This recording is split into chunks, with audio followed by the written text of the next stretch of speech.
So, yesterday, the Chelsea players flew out to their American tour where we take on Wrexham. Tomorrow, I think it is, that we got a game against Wrexham.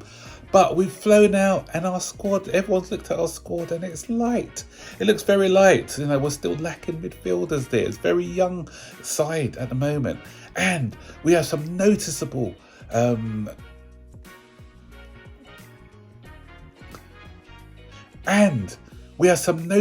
absentees. And those people who are missing are, surprise, surprise, Reece James, Wesley Fofana. And why surprise, surprise? Because these guys have an issue with injuries, and that's a problem. That is a problem that we may be having with, especially Wesley Fofana. Since he's come to Chelsea, he's had 2 serious injuries. Or this one, I'm not sure how bad it is. Apparently, it's on the knee again, and for me, that's a worry because he had a really bad knee injury before in the past. I think the other one was a different type of injury, but when you're getting injuries to the same area all the time at such a young age, then the word sick note comes to mind. I remember a guy called Darren Anderton. I know the older viewers will remember him. And great player, but he never fulfilled his potential at Tottenham because every season he probably missed half the season through injury. In the end, his career was cut short, and I think he finished playing about 27 or 28 or something. Didn't have a full career. And Reece James, he's another worry because there was talk about him having a scan on his knee, but then they said it was okay. But then he's not in the squad, and they're putting it down to illness or something. But sounds a bit sus. So hoping it's just a precaution. But again, he's somebody his short career has been blighted with injury issues, and I'm just hoping that he maybe has to have an operation just to sort it out once and for all, and because this talent, he's too talented to be wasted. But the good thing is, Malin Gusto has come into the squad now, and I'm hoping that with the fact that Malin Gusto's here, it can allow us to manage the time of Reece James's time when he plays, because with his body breaking down quite a lot, if his time can be managed better, then it'll give him time to recover and to recuperate and get back to that full fitness rather than having to be rushed back all the time.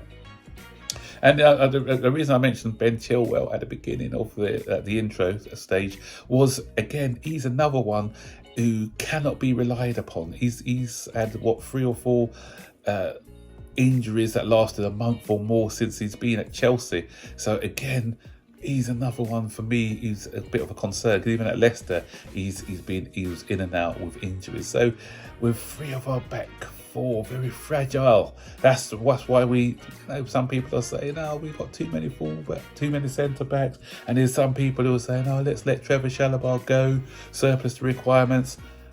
My friend Bobby, who I know he watches a lot of these videos, he's always one great squad size is important. He always emphasises that it's about the squad size, and that's the thing. We need players who can, because injuries are going to come, guys. So can you imagine if we do get rid of Chalobah and we're left with a long-term injury, say for Wesley Fofana? Silva is not getting any younger. He's 39, so you can't expect him to play every game week in, week out. Baddy Shields just coming back from an injury, so he's missed the entire pre-season. And so you've got Baddy Shields and Colwell, but they're both left-footed players, so there won't be the balance here. So that's why Chalobah, he can play across, as a right back. So if Reece James is injured for a while, he's cover at right back. Gusto's just come off an injury as well. Well, he's coming into our side after being out for a large part of last season for Lyon. So he can play across the back line. So for me, I'll keep Chalobah. He wants to stay. So what's the point in getting rid of him and getting rid of another English player, homegrown, as part of our quota. And I keep mentioning that we need players as part of our quota for homegrown, and somebody is willing to be a part of the squad. So, you know, let's keep him. Let's keep him around. So, and one important thing as well, when I'm talking about these injuries to these players, something which was interesting was the fact that the players, some of the senior players, apparently have said that this is the most intense training they've had for the last 3 or 4 seasons. And it's important to get good training, because I think if your training's a bit lax, then that's when you get injuries a lot throughout as the season goes on. So I'm not sure whether it's a PR thing as a criticism for Tuchel and the way that his training was, but I don't know.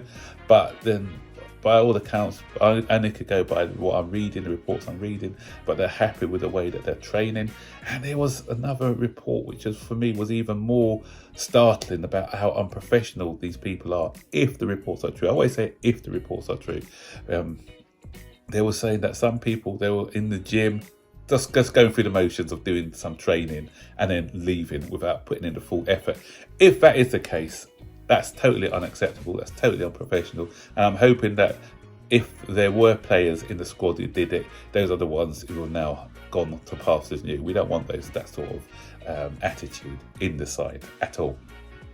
Last thing I want to talk about now is this Moyes Caicedo deal, which is dragging on and on and on and on and on and on. So apparently the latest news is that we've put in a £70 million bid with no add-ons, which was flatly rejected by Brighton.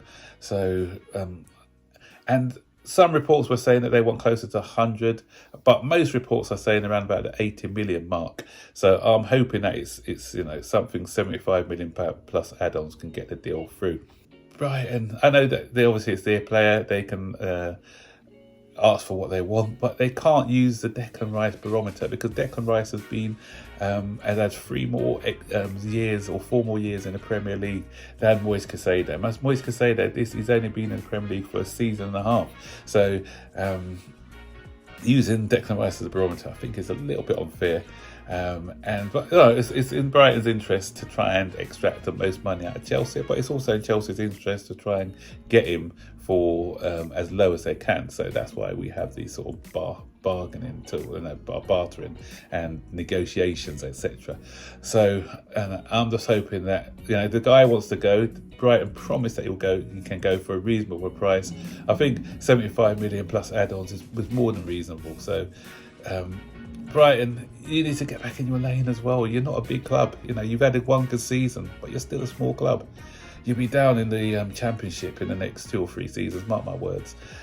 You've had a bit of a verbal patch. I think they're just getting a little bit too big for themselves, for their boots. But as I said, he's their player.